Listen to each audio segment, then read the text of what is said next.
جب حضرت موسیٰ علیہ السلام مصر سے ہجرت فرما کر مدین تشریف لے گئے اور حضرت شعیب علیہ السلام نے اپنی صاحبزادی حضرت بی بی صفورہ رضی اللہ تعالی عنہا سے آپ کا نکاح فرما دیا اور آپ 10 برس تک حضرت شعیب علیہ السلام کی خدمت میں رہ کر آپ کی بکریاں چراتے رہے، اس وقت حضرت شعیب علیہ السلام نے حکم خداوندی کے مطابق آپ کو یہ مقدس عصا عطا فرمایا۔ پھر جب آپ اپنی زوجہ محترمہ کو ساتھ لے کر مدین سے مصر اپنے وطن کے لیے روانہ ہوئے اور وادی مقدس مقام طوا میں پہنچے تو اللہ تعالیٰ نے اپنی تجلی سے آپ کو سرفراز فرما کر منصب رسالت کے شرف سے سربلند فرمایا۔ اس وقت اللہ تعالیٰ نے آپ سے جس طرح کلام فرمایا، قرآن مجید نے اس کو اس طرح بیان فرمایا ہے کہ اور یہ تیرے داہنے ہاتھ میں کیا ہے؟ اے موسیٰ، عرض کی یہ میرا عصا ہے، میں اس پر تکیہ لگاتا ہوں اور اس سے اپنی بکریوں پر پتے جھاڑتا ہوں اور میرے اس میں اور کام ہیں۔ مارب اخرى، دوسرے کاموں کی تفسیر میں حضرت علامہ ابو البرکات عبداللہ بن احمد نصفی علیہ الرحمہ نے فرمایا کہ مثلا اس کو ہاتھ میں لے کر اس کے سہارے چلنا، نمبر 2 اس سے بات چیت کر کے دل بہلانا، نمبر 3 دن میں اس کا درخت بنا کر آپ پر سایہ کرنا، اور نمبر 4 رات میں اس کی دونوں شاخوں کا روشن ہو کر آپ کو روشنی دینا، اس سے دشمنوں، درندوں اور سانپوں بچھوؤں کو مارنا، کنویں سے پانی بھرنے کے وقت اس کا رسی بن جانا اور اس کی دونوں شاخوں کا ڈول بن جانا، بوقت ضرورت اس کا درخت بن کر حسب خواہش پھل دینا، اس کو زمین میں گاڑ دینے سے پانی نکل پڑنا وغیرہ۔ حضرت موسیٰ علیہ السلام اس مقدس لاٹھی سے مذکورہ بالا کام نکالتے رہے، مگر جب آپ فرعون کے دربار میں ہدایت فرمانے کی غرض سے تشریف لے گئے اور اس نے آپ کو جادوگر کہہ کر جھٹلایا تو آپ کے اس عصا کے ذریعے بڑے بڑے معجزات کا ظہور شروع ہو گیا، جن میں سے 3 معجزات کا تذکرہ قرآن مجید نے 12 فرمایا ہے۔ نمبر 1 عصا اژدہا بن گیا۔ اس کا واقعہ یہ ہے کہ فرعون نے ایک میلہ لگوایا اور پوری سلطنت کے جادوگروں کو جمع کر کے حضرت موسیٰ علیہ السلام کو شکست دینے کے لیے مقابلے پر لگا دیا، اور اس میلے کے ازدحام میں جہاں لاکھوں انسانوں کا مجمع تھا، ایک طرف جادوگروں کا ہجوم اپنی جادوگری کا سامان لے کر جمع ہو گئے، اور ان جادوگروں کی فوج کے مقابلے میں حضرت موسیٰ علیہ السلام تنہا ڈٹ گئے۔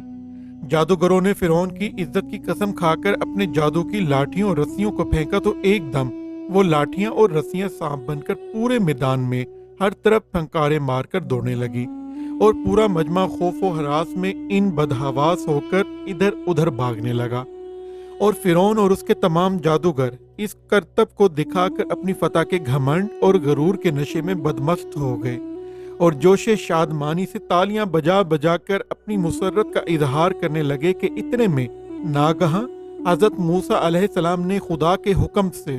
اپنی مقدس لاٹھی کو ان سانپوں کے ہجوم میں ڈال دیا، تو یہ لاٹھی ایک بہت بڑا اور نہایت ہیبت ناک اژدہا بن کر جادوگروں کے تمام سانپوں کو نگل گیا۔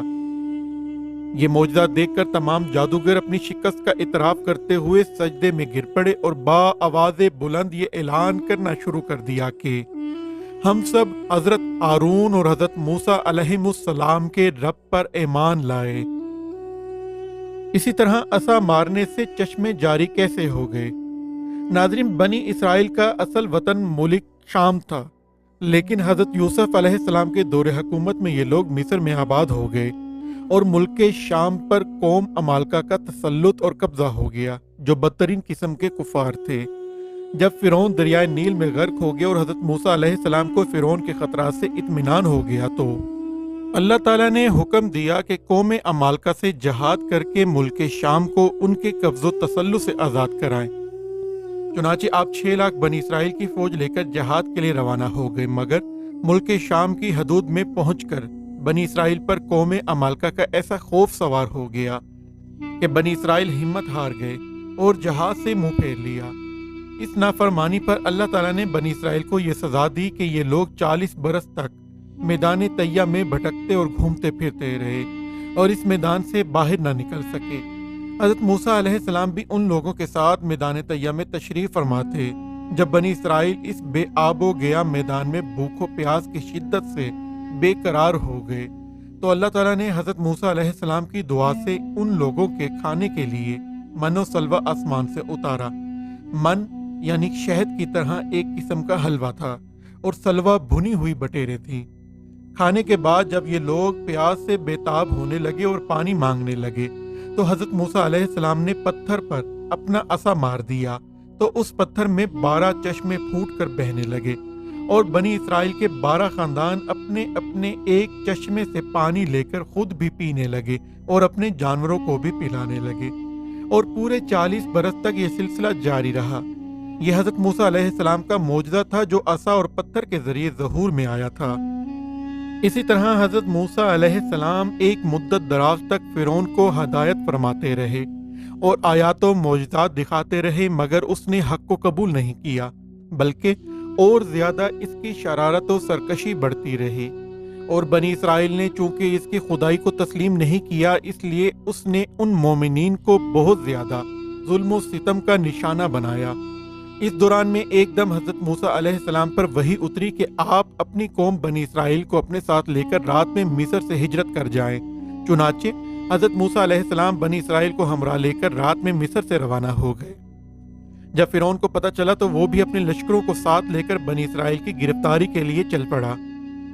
جب دونوں لشکر ایک دوسرے کے قریب ہو گئے تو بنی اسرائیل فرعون کے خوف سے چیخ پڑے کہ اب تو ہم فرعون کے ہاتھوں گرفتار ہو جائیں گے، اور بنی اسرائیل کی پوزیشن بہت نازک ہو گئی کیونکہ ان کے پیچھے فرعون کا خون خوار لشکر تھا اور آگے موجیں مارتا ہوا دریا تھا۔ اس پریشانی کے عالم میں حضرت موسیٰ علیہ السلام مطمئن تھے اور بنی اسرائیل کو تسلی دے رہے تھے۔ جب دریا کے پاس پہنچ گئے تو اللہ تعالیٰ نے حضرت موسیٰ علیہ السلام کو حکم فرمایا کہ تم اپنی لاٹھی دریا پر مار دو۔ چنانچہ جو ہی آپ نے دریا پر اپنی لاٹھی ماری تو فوراً ہی دریا میں 12 سڑکیں بن گئیں، اور بنی اسرائیل ان سڑکوں پر چل کر سلامتی کے ساتھ دریا کے پار چلے گئے۔ فرعون جب دریا کے قریب پہنچا اور اس نے دریا کی سڑکوں کو دیکھا تو وہ بھی اپنے لشکروں کے ساتھ ان سڑکوں پر چل دیا، مگر جب فرعون اور اس کا لشکر دریا کے بیچ میں پہنچا تو اچانک دریا موجیں مارنے لگا اور سب سڑکیں ختم ہو گئی اور فرعون اپنے لشکروں سمیت دریا میں غرق ہو گیا۔ ناظرین، اب بات کریں گے دوڑنے والے پتھر اور حضرت موسیٰ علیہ السلام کے واقعے کے بارے میں۔ یہ 1 ہاتھ لمبا 1 ہاتھ چوڑا چوکور پتھر تھا جو ہمیشہ حضرت موسیٰ علیہ السلام کے جھولے میں رہتا تھا۔ اس مبارک پتھر کے ذریعے حضرت موسیٰ علیہ السلام کے 2 معجزات کا ظہور ہوا جن کا ذکر قرآن مجید میں ہوا ہے۔ اس پتھر کا پہلا عجیب کارنامہ جو در حقیقت حضرت موسیٰ علیہ السلام کا معجزہ تھا، وہ اس پتھر کی دانشمندانہ لمبی دوڑ ہے، اور یہی معجزہ اس پتھر کے ملنے کی تاریخ بھی ہے۔ اس کا مفصل واقعہ یہ ہے کہ بنی اسرائیل کا یہ عام دستور تھا کہ وہ بالکل ننگے بدن ہو کر مجمع عام میں غسل کیا کرتے تھے،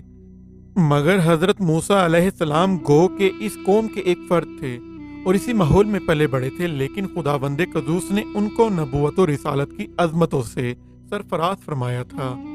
اس لیے آپ کی عصمت نبوت بھلا اس حیا سوز بے غیرتی کو کب گوارا کر سکتی تھی۔ آپ بنی اسرائیل کی اس بے حیائی سے سخت نالاں اور انتہائی بیزار تھے، اس لیے آپ ہمیشہ یا تو تنہائی میں یا تہمت باندھ کر غسل کیا کرتے تھے۔ بنی اسرائیل نے جب یہ دیکھا کہ آپ کبھی بھی ننگے ہو کر غسل نہیں فرماتے تو ظالموں نے آپ پر بہتان لگا دیا کہ آپ کے بدن کے اندرونی حصے میں یا تو برس کا سفید داغ یا کوئی ایسا عیب ضرور ہے جس کو چھپانے کے لیے یہ کبھی برہنہ نہیں ہوتے، اور ظالموں نے اس تہمت کا اس قدر اعلان اور چرچا کیا کہ ہر کوچہ و بازار میں اس کا پروپیگنڈا پھیل گیا۔ اس مکروہ تہمت کی شورش کا حضرت موسیٰ علیہ السلام کی قلب نازک پر بڑا صدمہ اور رنج گزرا، اور آپ بڑی کوفت اور اذیت میں پڑ گئے۔ تو خداوند قدوس اپنے مقدس کلیم کے رنج و غم کو بلا کب گوارا فرماتا، اور اپنے ایک برگزیدہ رسول پر ایک عیب کی تہمت بلا خالق عالم کو کب اور کیوں کر اور کس طرح پسند ہو سکتی تھی۔ ارحم الراحمین نے آپ کی برت اور بے عیبی ظاہر کر دینے کا ایک ایسا ذریعہ پیدا فرما دیا کہ دم زدن میں بنی اسرائیل کے پروپیگنڈوں اور ان کے شکوک و شبہات کے بادل چھٹ گئے، اور آپ کی برت اور بے عیبی کا سورج آفتاب عالم تاب سے زیادہ روشن و آشکار ہو گیا،